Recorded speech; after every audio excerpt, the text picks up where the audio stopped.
안녕하세요. 복잡한 기술과 아이디어를 쏙쏙 파헤쳐보는 시간입니다.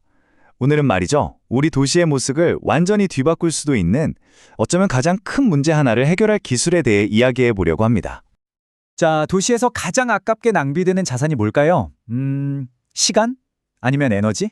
보통 이런 걸 떠올리실 텐데요. 아닙니다. 정답은 훨씬 더 크고 우리 눈에 뻔히 보이는 거예요. 바로 공간입니다. 바로 이 숫자 55%. 이게 뭘 의미할까요?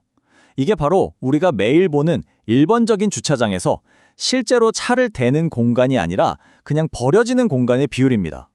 네, 절반이 넘는 공간이 그냥 텅 비어 있다는 거죠. 차가 주차하는 게 아니라 그냥 지나다니기 위해서요. 네, 바로 이겁니다. 핵심은요, 주차장이라는 그 비싼 땅의 절반 이상이 차를 세우기 위한 공간이 아니라는 거예요. 사람이 운전해서 움직이기 위한 공간. 그러니까 진입로나 램프, 차 돌리는 공간으로 쓰인다는 거죠. 왜냐? 모든 게 우리 인간 운전자의 편의, 그리고 실수를 감안해서 설계됐기 때문입니다. 그래서 오늘 이 문제 한번 제대로 파헤쳐 보겠습니다. 먼저 도시 공간에 얼마나 낭비되고 있는지 보고요. 주차의 테트리스 효과라는 아주 기발한 해법을 알아볼 겁니다. 그리고 이 로봇들이 실제로 어떻게 움직이는지, 이게 왜 부동산의 금광이라고 불리는지, 마지막으로 우리 도시의 미래를 어떻게 바꿀지까지 쭉 한번 살펴보겠습니다. 자, 첫 번째 파트입니다. 우리 도시에 낭비되는 공간. 일단 문제를 제대로 알아야 해결책도 보이겠죠? 우리가 매일 쓰는 이 평범한 주차장, 도대체 왜 이렇게 비효율적일 수밖에 없는 걸까요? 한번 떠올려 보세요. 주차하고 나서 차문 확 열 수 있게 옆에 남겨두는 공간 있죠? 또 차 돌리려면 널찍한 통로가 필요하잖아요.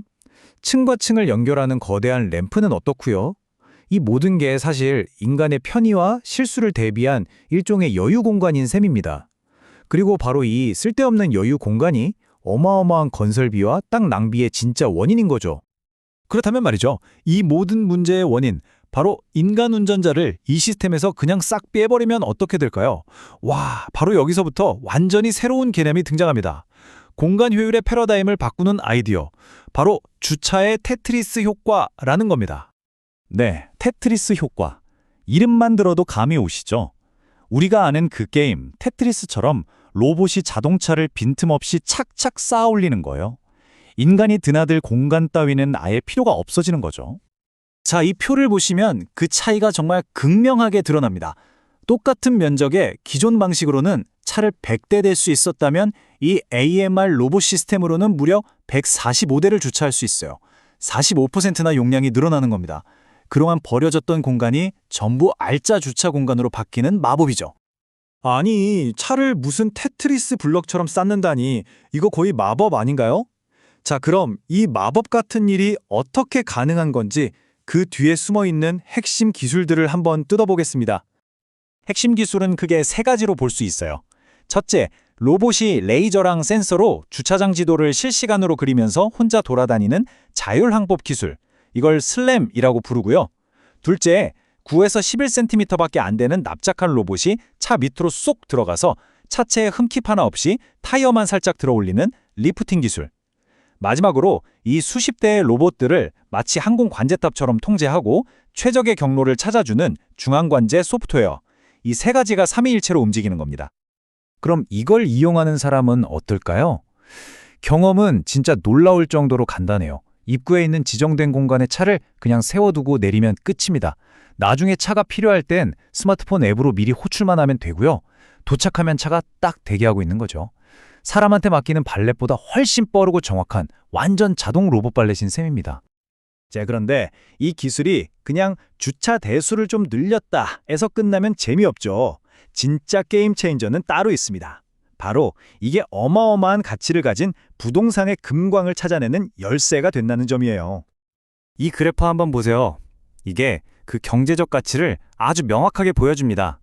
예를 들어 서울 강남에 500대 규모 주차장을 짓는다고 가정하고 시뮬레이션을 돌려봤더니 10년 뒤에 이 로봇 시스템이 만들어내는 가치가 기존 방식보다 무려 8,400억 원이나 더 높게 나왔습니다. 초기 투자비가 비싸다고요? 이걸 보면 얘기가 달라지죠. 결국 가장 큰 이익은 주차 요금에서 나오는 게 아니라는 겁니다. 핵심은 바로 이거예요. 당신이 새로 만들어낸 땅. 같은 수의 차를 훨씬 좁은 공간에 다 주차해버리니까 지하 한두 층이 통째로 남게 되는 거예요. 말 그대로 없던 땅이 생기는 거죠. 이렇게 되찾은 공간은 그야말로 황금알을 낳는 거위가 됩니다. 지하를 깊게 팔 필요가 없으니 수십억 원의 공사비를 아끼는 건 기본이고요. 그 남는 공간에 뭘 할 수 있을까요? 상가나 레스토랑을 넣을 수도 있고 사무실, 헬스장, 수영장 같은 고급 시설을 넣을 수도 있죠. 심지어 공원을 만들 수도 있습니다. 강남 같은 곳에서 지하 한 층만 아껴서 상가로 만들면 1년에 48억 원의 임대 수익이 추가로 생긴다는 계산이 나옵니다. 엄청나죠? 자, 이제 이야기를 건물 하나에서 도시 전체로 넓혀 보겠습니다. 이 기술은 단순히 건물 하나의 가치를 높이는 데서 그치지 않아요. 우리 도시의 풍경 자체를 바꿀 수 있는 엄청난 잠재력이 있습니다.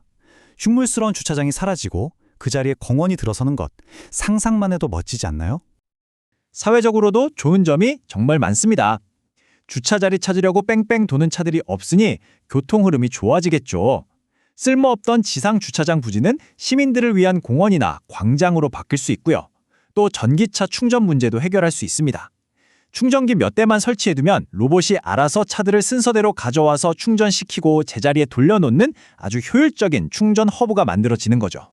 물론 장밋빛 미래만 있는 건 아닙니다. 현실적인 과제들도 분명히 있어요. 일단 로봇이랑 소프트웨어에 들어가는 초기 투자 비용이 만만치 않고요. 더 큰 문제는 규제입니다. 지금의 건축법이나 소방법규는 이런 로봇 시스템을 전혀 예상하지 못하고 만들어졌거든요. 특히 전기차 화재 같은 문제에 대비해서 안전 규정들을 새롭게 손봐야 하는 숙제가 남아 있습니다. 자, 오늘 이야기의 마지막입니다. 이 기술은 우리에게 아주 근본적이면서도 강력한 질문 하나를 던집니다. 만약 우리가 허공에서 말 그대로 새로운 땅을 만들어낼 수 있다면 그 위에 무엇을 지어야 할까요? 지난 수십 년간 자동차에게 빼앗겼던 우리 도시의 공간을 되찾을 수 있는 기회입니다. 여러분이라면 그 새로운 땅 위에 무엇을 만들고 싶으신가요?